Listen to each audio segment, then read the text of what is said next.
बोलो शंकर भगवान की जय, शिव महापुराण की जय। पूजन न्यास निरूपण। उपमन्यु जी ने भगवान श्री कृष्ण जी को बताया, न्यास उत्पत्ति स्थिति लय के अनुसार 3 प्रकार का होता है। स्थापित न्यास गृहस्थियों के लिए होता है, उत्पत्ति न्यास ब्रह्माधारियों के लिए है, लय न्यास सन्यासियों के लिए है, वनवासियों और विधवाओं के लिए भी न्यास विधि है। अगस्त से लेकर कनिष्ठ तक स्थित न्यास होता है। अगस्त से लेकर कनिष्ठ तक स्थित न्यास होता है।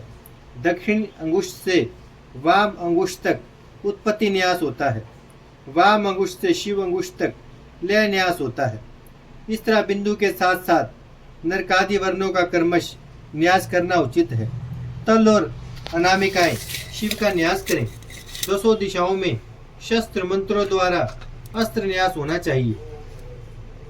5 भूतों के स्वामियों के साथ साथ निर्वती आदि 5 कलाओं के कंठ को हृदय कंठ तासु भ्रकुटियों के मध्य ब्रह्मारंध्र होता है।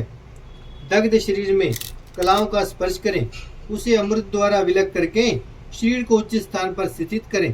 फिर भौतिक शरीर को भस्मी द्वारा अमृत स्नान कराएं। उसी शरीर द्वारा ब्रह्मारंध्र से निरस्त तेज को शिव तेज मान लें। उसी का लय पदम में ध्यान करें।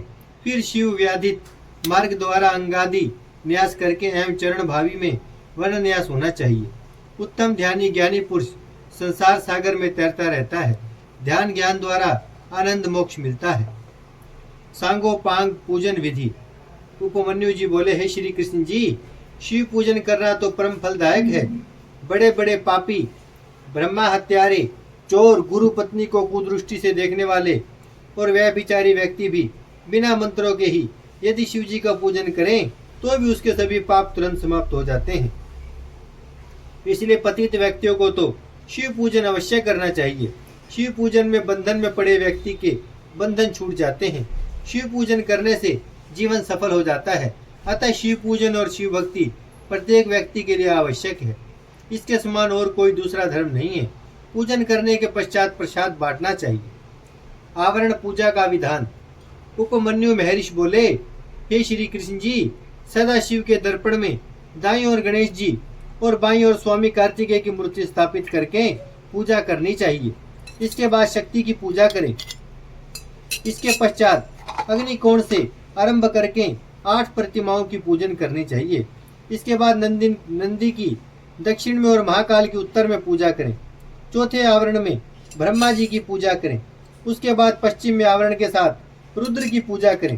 तृतीय आवरण में 8 ग्रहों की पूजा करें। उसके बाद श्री शिव पार्वती का भोग लगाने के लिए अनेक मिठाई बनाएं। भोग लगाकर गुरु की पूजा कर परिक्रमा करके आरती करें और प्रणाम करें। फिर पूजन की सभी सामग्री विधि पूर्वक गुरु को अर्पित करें। ऐसा करने से व्यक्ति की सभी मनोकामनाएं अवश्य पूर्ण हो जाती हैं।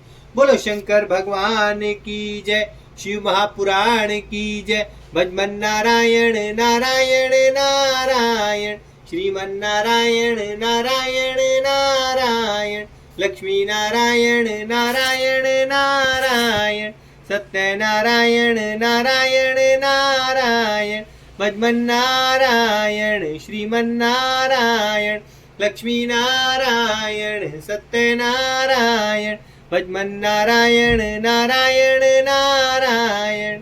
बोलो शंकर भगवान की जय, शिव महापुराण